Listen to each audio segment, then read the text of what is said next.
Sir, ये जूली की fingerprint report तो नेगेटिव है। फिंगरप्रिंट्स मैच नहीं कर रहे। अगर जूली ने ऐसा नहीं किया है तो फिर किसने किया है? ये तो फिर भी ठीक है। ये देखिए, कविता की फिंगरप्रिंट रिपोर्ट। क्या बात है? ये समझने की कोशिश कर रहा हूं कि आखिर कविता के फिंगरप्रिंट्स उस ग्लास के फिंगरप्रिंट से मैच कैसे नहीं हो सकते जिसमें उसे नींद की गोली दी गई है, जबकि दूसरे ग्लास पे उसी के फिंगरप्रिंट्स हैं। लेकिन ये कैसे हो सकता है? वही तो समझने की कोशिश कर रहा हूं मैं। जिस ग्लास पर उसके उंगलियों के निशान होने चाहिए थे उस पे नहीं है, और जिस पे नहीं होने चाहिए थे उस पे हैं। इसका मतलब है मोबाइल पर कविता के उंगलियों के निशान है। लेकिन अगर नींद की गोली वाली जूस कविता ने नहीं ली तो जिसने ली है, इतने सारे गोलियां लेने के बाद वो इतना सब कुछ कैसे कर सकती है? उसे तो किसी कोने में बेहोश होना चाहिए था। मुझे तो ये केस कुछ ज्यादा ही कॉम्प्लिकेटेड लगने लगा है। और सिर्फ वही नहीं, मान लो कातिल ने ये कोशिश की हो कि उसके फिंगरप्रिंट्स ग्लासेस पे नहीं आए, तो उसने क्या किया होगा? हाँ, उसने ग्लव्स पहना होगा। लेकिन क्या ग्लव्स को देखकर कविता चौंकी नहीं? या तो फिर वो इंसान ऐसा होगा जो हमेशा ग्लव्स पहनता होगा और ये बात कविता जानती हो। नहीं, लेकिन ऐसा कौन आदमी होगा? नहीं there something more to this. हाँ, सपोज अगर उसने अपने उंगलियों के निशान मिटा दिए होंगे तो फिर कविता के निशान कैसे नहीं मिटे? So strange. मुझे लगता है हमें रणवीर को इंटरोगेट कर लेना चाहिए। नहीं, होल्ड इट विजय। हम इस केस को शुरू से एनालाइज करने की कोशिश करते हैं। कोई किसी का खून क्यों करता है? कई वजह हो सकते हैं। जैसे कोई प्रॉपर्टी का मामला हो, या फिर कोई प्यार इश्क की बात हो, या कोई पुरानी दुश्मनी। बहुत सारे कारण हो सकते। क्या कहा तुमने? बहुत सारे कारण हो सकते। नहीं, वो पुरानी दुश्मनी वाली बात। कविता की किसके साथ पुरानी दुश्मनी हो सकती है? हाँ, लेकिन ये एंगल तो हम पहले ही देख चुके हैं। रणवीर और जूली ने ही प्लान बनाया था कविता को मारने का। लेकिन वो लोग सिर्फ प्लान ही बनाते रह गए और बीच में कोई आया, कविता को मारकर चला गया। लेकिन उसे अगर कविता को मारना था तो उसे जलाकर ही क्यों मारा? इसलिए क्योंकि उसे मालूम था कि कविता की अपने ससुराल वालों के साथ नहीं जमती है। इसलिए उसने ऐसा प्लान बनाया कि खून वो करेगा और शक जाएगा सीधा ससुराल वालों पे और वो सांप बच जाएगा। वो कौन हो सकता है? ऑब्वियसली कोई ऐसा आदमी जिसको कविता की मौत से फायदा हो। उसका कोई दुश्मन। लेकिन ये दुश्मन है कौन? वही तो पता लगाना है हमें। हमें उसके घर चलना पड़ेगा। Let's go.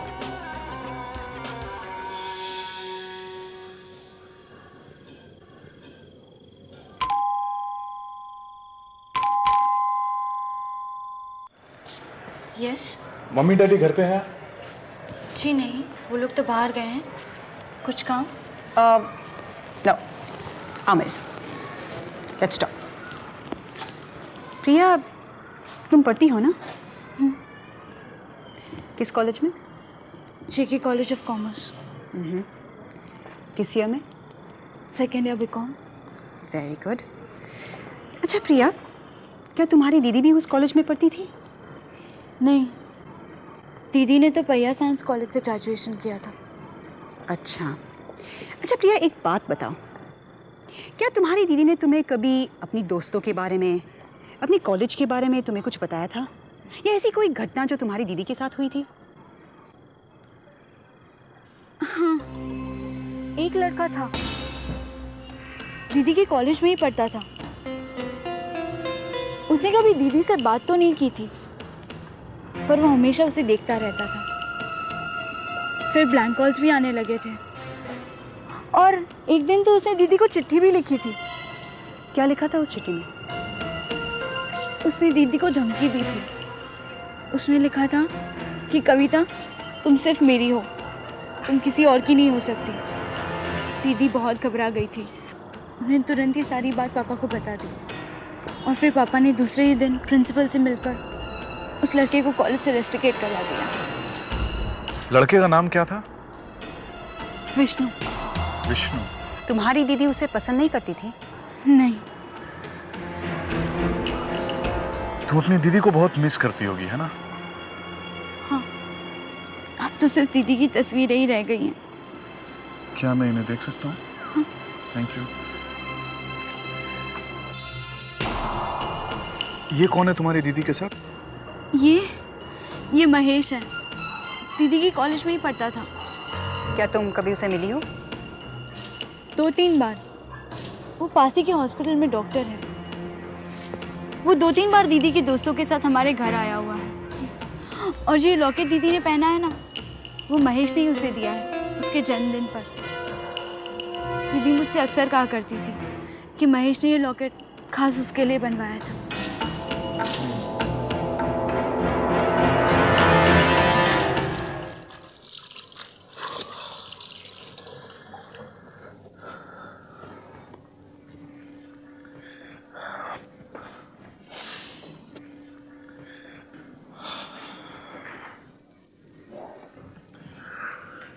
अब कातिल कौन हो सकता है? विष्णु, मुझे तो वो साइकोपैथ लगता है और उसके पास मोटिव भी था। कविता की वजह से वो कॉलेज से रेस्टिकेट हुआ। लेकिन वो इतने सालों बाद बदला क्यों लेगा? शायद वो सही मौके के इंतजार में था। तुम्हें क्या लगता है? मुझे तो अब भी जूली और रणवीर पर शक है। विष्णु से ज्यादा स्ट्रॉन्ग मोटिव उन दोनों का ही था।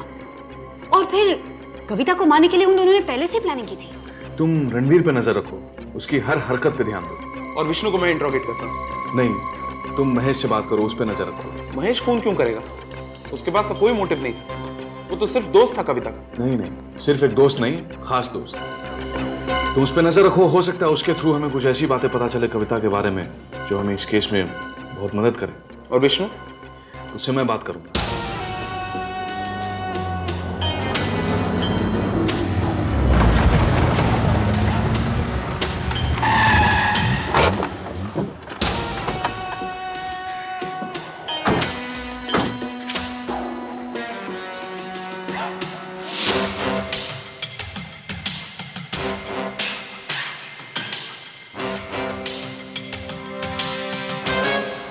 विष्णु तुम्हारा नाम है?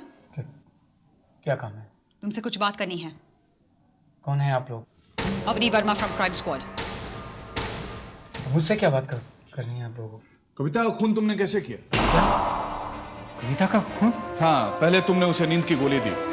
जब वो बेहोश हो गई तो तुमने उसे जला डाला। ऐसा क्यों किया तुमने? नहीं, ये झूठ है, झूठ है।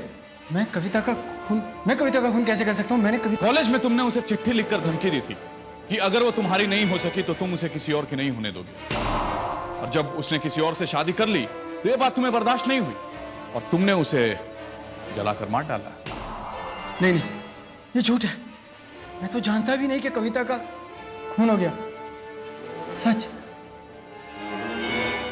ये सच है कि मैं कविता को बहुत प्यार करता था, लेकिन जब मैंने देखा कि वो मुझे नजरअंदाज करने लगी है तो मुझसे रहा नहीं गया, क्योंकि उसकी दोस्ती दिन पर दिन महेश के साथ बढ़ती जा रही थी। मैंने देखा कि वो मुझसे दूर होती जा रही है और अगर मैंने कुछ नहीं किया तो मैं हमेशा हमेशा के लिए उसको खो दूंगा। मैंने उसका पीछा किया। ऑफिस के रजिस्टर से मैंने उसका फ़ोन नंबर लिया और उसको ब्लैंक कॉल्स करने लगा। मैं चाहता था कि वो मुझे समझे, मेरे प्यार को समझे, मेरी तरफ ध्यान दे, लेकिन उसने मुझे नहीं समझा, ना ही मेरी तरफ ध्यान दिया। मैं कविता का खून कैसे कर सकता हूँ?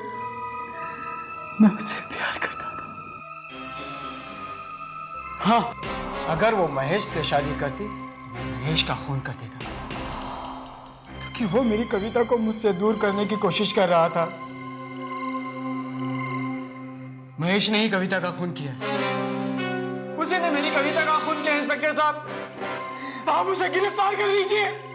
इस कमीने को गिरफ्तार कर लीजिए आप। रिलैक्स। महेश से तो हम बाद में निपटेंगे, लेकिन अगर तुम ये सोच रहे हो कि तुम बच जाओगे तो ये तुम्हारी बहुत बड़ी गलतफहमी है। कातिल के पकड़े जाने तक इस शहर को छोड़कर जाने की कोशिश मत करना, वरना कविता के खून के इल्जाम में सीधा जेल के अंदर जाओगे और तुम्हें बचाने कोई नहीं आएगा। Do I make my self clear? Okay.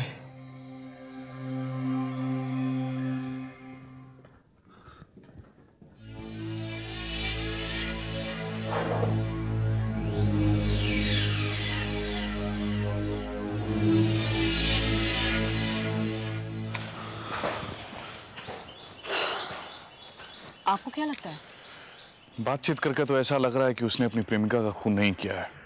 फिर भी ये मुमकिन जरूर है कि अगर उसके रास्ते में कोई आएगा तो वो उसे मार डालेगा। अगर रणवीर या महेश का कत्ल हुआ होता तो हमारे लिए उस पर शक करना बहुत आसान हो जाता, पर यहां तो मामला कुछ और ही कह रहा है। Anyway, let's go.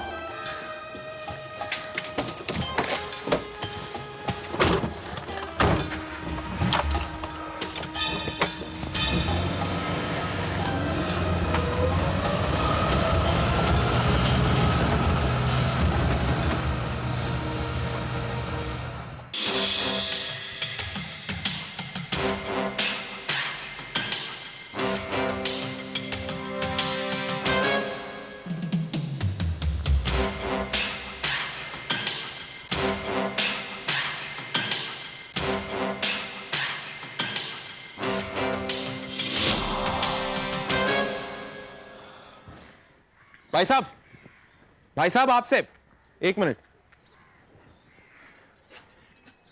मुझे महेश से मिलना है। बता सकते कहाँ रहता है वो? महेश तो अब यहाँ नहीं रहता, वो शहर छोड़कर जा चुका है। कब?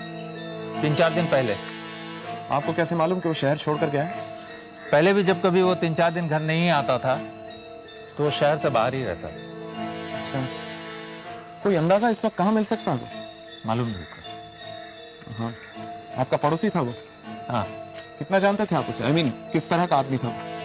ज्यादा घुलना मिलना तो नहीं होता था, पर ठीक ही है। वैसे आप इतना सवाल क्यों कर रहे हैं? मेरी आदत है, और वैसे भी आप किसी सवाल का ठीक तरह से जवाब नहीं दे रहे। जाइए आप।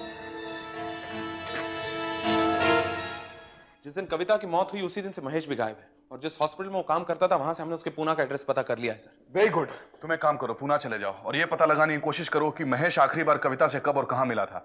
यही नहीं, मुझे महेश के बारे में पूरी जानकारी चाहिए। Come on. Right sir. See what की रिपोर्ट आ गई क्या? हमें भी उसके बारे में कुछ नहीं पता, उसका फोन तक नहीं आया। हमने मिसिंग पर्सन ब्यूरो में कंप्लेंट तक दर्ज की। ओह आई सी। नहीं, फिर भी कुछ तो अंदाजा होगा आपको, कहाँ मिल सकता है इस वक्त? हमें कुछ भी पता नहीं। अगले हफ्ते उसकी शादी होनी थी। मेरी समझ में नहीं आता है क्या करे। लगता है वो नाक कटा कर ही रहेगा। शादी होने वाली थी? हाँ, कई सालों से हम उसके पीछे लगे हुए थे। शायद उसे कोई लड़की से प्यार था, लेकिन वो लड़की की शादी कहीं और हो चुकी थी।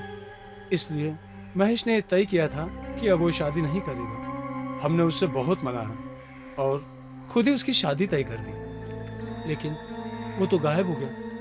अब हम क्या करें? ओह आई एम सो सॉरी। आप लोग प्लीज घबराइए मत, हम किसी भी तरह उसे ढूंढ निकालेंगे। And thank you so much. मैं चलता हूँ।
काम हो गया? Thank you. एंथनी से कहना बाकी के पैसे गोवा से आ जाने के बाद पहुंचा दूंगी। ओके? जाओ यहाँ से।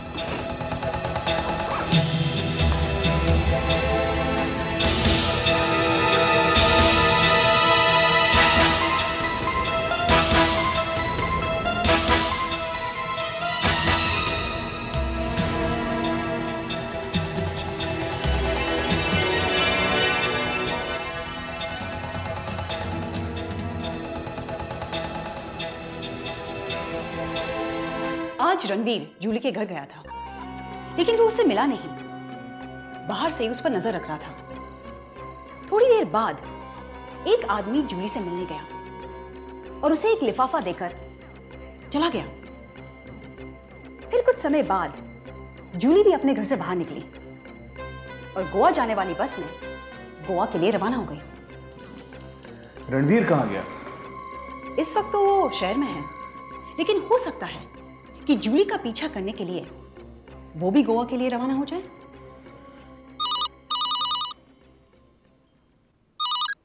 हेलो। हाँ विजय बोलो, मैच के बारे में कुछ पता चला क्या? पूना में भी नहीं है। अच्छा ठीक है, तुम फौरन वापस चले आओ। मैं उसके कुछ फोटोग्राफ सारे पुलिस स्टेशन में फ्लैश करवा देता हूँ, शायद कोई इंफॉर्मेशन मिल जाए। Okay bye.